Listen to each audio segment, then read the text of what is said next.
So there was a very powerful Empress Dowager Suyulpyeong. One day she was executing officials. So it goes on like this. So one day she was executing officials who opposed her and buried them as the practice of sunjang, burial sacrifice. During the execution, an official named Jo Saun protested, saying, then why aren't you being buried along with him? Because this execution was done under the excuse that when a king dies, his trusted officials and, of course, his wives and his family should also be killed and then bury him altogether. He was saying, then why aren't you being buried along with him since you were his wife? So to this, she responded, I have a young son to take care of. So instead, it is going very drastically, dramatically shocking that instead I will offer my arm. She then cut her own arm and had it buried alongside the others.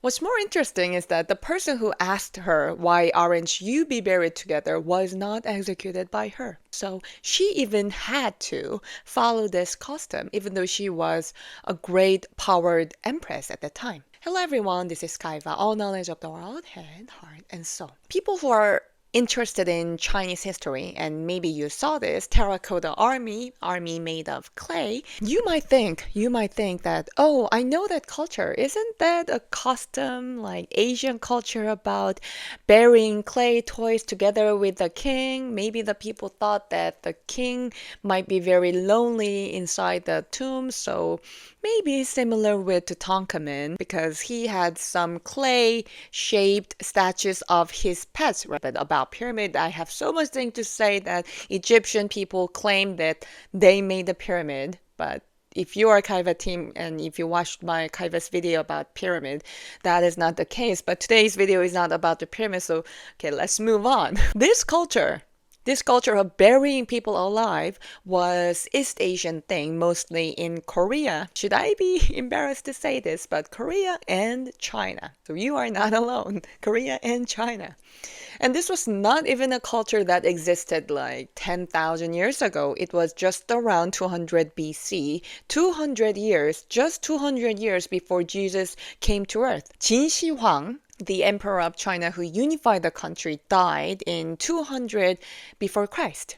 And his wives, concubines, and consorts were literally terrified the most when they first heard the news that Qin Shi Huang had passed away. I'll tell you the reason in a few minutes later, and maybe you are now able to guess by yourself, right? Tens of thousands of people had to be buried alive. So basically, number one principle is that they have to be buried alive. But if they can't, then maybe execute first. But basically, bury alive is the basic principle. That's how things worked that time. This included your most beloved ones. So what comes to your mind? Of course, your pet. And of course, your wife. Your most beloved girlfriend, your concubine, your consorts, and even your most trusted servants. Maybe it was because the king's trusted servant knew too much about him. Buried together. But why alive? Right? Why alive? Even the king already passed away and then he's going to be buried. But why the people have to be buried alive? Maybe. Maybe the king wanted those people to chat around him. Maybe the king wanted to listen to those alive people because you know, right? When people die, their ability to listen, to hear is it dies maybe about 3 days later, as I remember. So maybe we'll talk about this later more in depth, but yeah, maybe the king wanted to listen to some people chattering, even if it is going to be not a very good thing about him, because when the tomb is shut and when the people are left inside the tomb, they will not want to, right? To let you get more sense of this, I'll tell you a few stories. That's gonna be very, very interesting. So when I say stories, this is not made up stories, but they are actual historical facts backed up with written evidence. When Zhenmu was killed in action during the Battle of Hefei, Sun Quan, he's also a very famous general in China, forced Jinu's beloved concubine to commit suicide because Jinwoo has passed away during battle, so Sun Kwon, being Jinwoo's friend, went to the concubine's house and, hey, your boyfriend, I mean, your lord, your owner? Your owner? It's because she's the concubine. Maybe, should I say, your lover, let's say. Your lover, Jinwoo, died during battle. You should your life by yourself and you should be buried together with Jinwoo. And she did. She did, as he said. And she was buried together. So I'm very being curious because do you think the died friend, the Jinwoo, do you think he asked his Sun Kwon, the general friend, to go to his girlfriend's house in case he passes away during the battle and ask her, if I die during battle, could you please visit my concubine and ask her to kill herself and bury her with me? And if we think it that way, I mean, is that love? This is another story. And when I say story, of course, they are all backed up with written historical evidence. There is a record stating that male pleasure squad of Princess Sanim, so 30 male pleasure squad of Princess Sanim were buried alive as a part of her funeral. This Princess Sanim is also a very, very interesting figure. She's very interesting. Maybe we can talk about just this Sanim princess for maybe like hours and hours, but to make long story short, she is famous in Chinese history mainly for her promiscuity, for her interest about sexual things. Even though she had a handsome husband, Hajib, she still asked her younger brother, Yu Zhaop, to find her 30 male lovers. After Emperor Song Myeongjae ascended the throne, so when the Princess Hanum's father no longer had the power, she was executed for her promiscuity. And at this time, her 30 male concubines were also buried together with her as a part of a burial sacrifice. At the time, she was only 19 years old and, hey, stop, I need to process, right? She was 19 years old when she was executed for her promiscuity together with her 30 concubines. So when did she even start that type of lifestyle? Maybe when she was 16? Right? And this is an extra bonus. So maybe this can be a tip for some of you guys if you want to ask for a favor from anyone around you. So this is how she asked for favor to her father or the emperor of the time. So she said, Your Majesty has around 10,000 palace women in the 6 palaces. Yet, me, being a princess, is allowed only one husband. This is completely unfair. So this was how she persuaded her father or the emperor to get her some 30 male pleasure squad. Father, you have 10,000 women. Why not allow me to have just 30? Just. Should I say it's a very clever way to ask for a favor?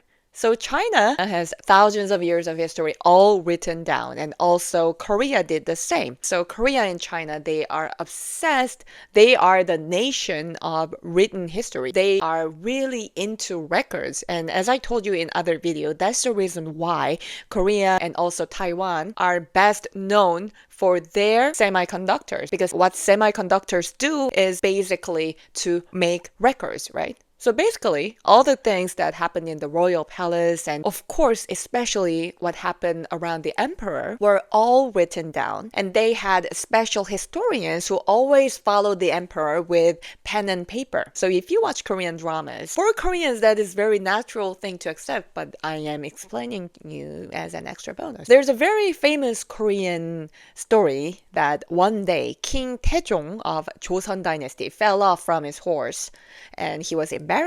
So because you fell off from a horse, like you are over like 30 or 40 years old and you fell off from a horse and your servant is as always writing down at maybe 12 p.m. the king fell off from the horse, he was writing down. So the king went to the historian and said, please not write about this fact, it is not even important.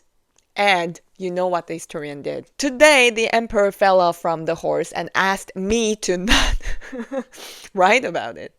And this kind of writings, the emperor was not allowed to read how his era is being written. So that's how the historian's safety was guaranteed.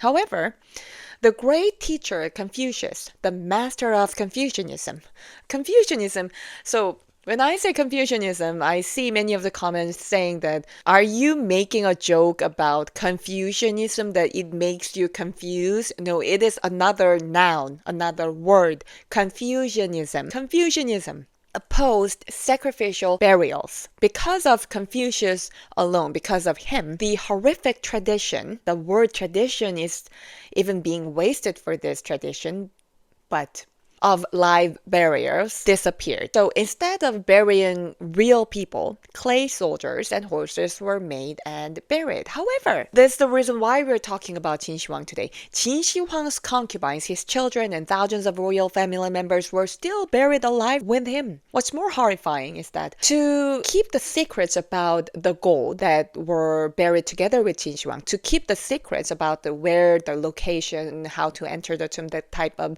information, countless construction workers were also buried alive after the construction was done. Many concubines and the palace members who refused to accept the sacrificial burial willingly were beheaded, then quartered into 4 parts after death, and buried alive.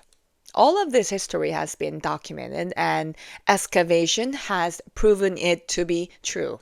So there are many human skeletons, human bones that were even in the shape of tied in the back like this. The human bones look like this. So when they were alive, they looked like this, and then they became a pure skeleton. You can imagine in which manner they were buried alive. They were tied up like this and then buried.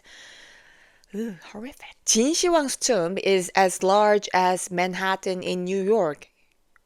Amazing, right? This is very, very astounding fact. It is the size of Manhattan, and less than 10% of it has been excavated. Why? You will say, oh, I didn't know that. Only 10%? No, not even 10%. Less than 10% of it has been excavated because the tomb is filled with numerous booby traps and rivers of mercury, blocking the researchers from approaching the more inside parts of the tomb. So modern science has not yet advanced enough to excavate the tomb and preserve its artifacts. In the tomb of Egypt's king, Tutankhamun, excavated by Carter, about 5,000 artifacts were discovered. And archaeologists argue that if Qin Shi Huang's tomb were fully excavated, they would contain 100 times more relics and gold than Tutankhamun's tomb. Exciting, right? When, right? The part of Qin Shi Huang's tomb that tourists visit today is only a fraction of the entire tomb. In simpler terms, it's like touching only an elephant's toenail and thinking you've seen the whole animal. One remarkable thing about Qin Shi Huang is that he himself, Qin Shi Huang, opposed sacrificial burials for his tomb. After his death, Qin Shi Huang created clay figures of people, animals, so he was getting ready for his death to make sure not too many people was not necessarily be sacrificed. He ordered them to be buried with him, just the clay toys and clay animals and clay soldiers. And you might wonder then why? Did he change his mind at the end of his life? Maybe like he's about to pass away and he suddenly tells his son, I changed my mind. Please bury all the others together. Like that? Do you think he said this way? No. The reason royal family members and construction workers were buried alive together with Qin Shi Huang, even though it was not his will, wasn't because of Qin Shi Huang. It was because of his son, Hu, in order to solidify his, the son's power, he buried all the royal family members alive for his sake, not his father's will. He also buried anyone who knew the secrets of the grand tomb construction. Of course, Emperor Hu, the second emperor, lost a rebellion just 3 years after becoming the emperor.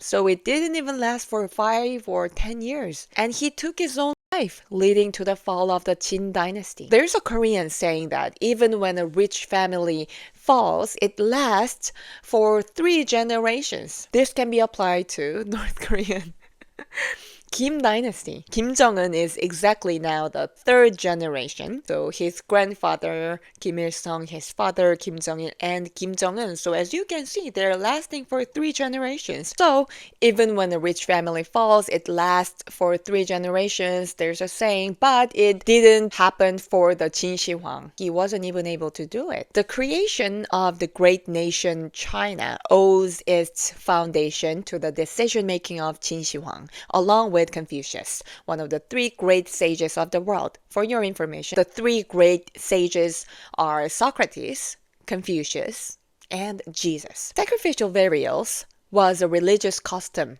in China. Confucius risked his life to oppose to it. Even now, many ancient tombs containing sacrificial burials are being discovered in China. They are not even discovered all yet. What made Confucius truly great is that he ended the practice of human flesh consumption. I mentioned, we talked about this in our last video, right? About Confucius himself actually liked it, but he even gave up his own way of eating it. Human flesh consumption. I mean what I just said. And Confucius consistently educated people, including the emperors. The citizens of Confucian countries like Korea and China have a genetic inclination to prioritize morality. It is in the gene. Western civilization began with Jesus. Before Jesus, the cross was a symbol of barbarism and savagery. The civilization that began with Jesus was ruined by Catholic Church.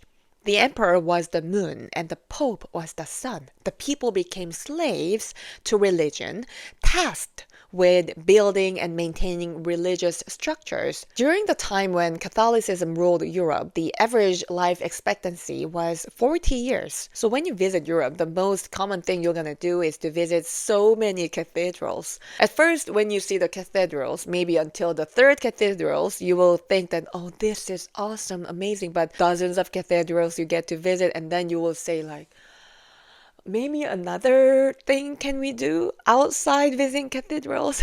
And to build those beautiful buildings, the life expectancy, male life expectancy, was only 40 years at the time. In the East, civilization began with Confucius. So in the West, it began with Jesus, and East was Confucius. Confucius put an end to live burials and the consumption of human flesh. No one tells the truth, but KAHEVA speaks the truth. We must not glorify history, but we need to convey it as it truly was. The East was built upon tombs, while the West was reconstructed on the rubble of Noah's flood. This is KAHEVA. See you in the next video. God bless you.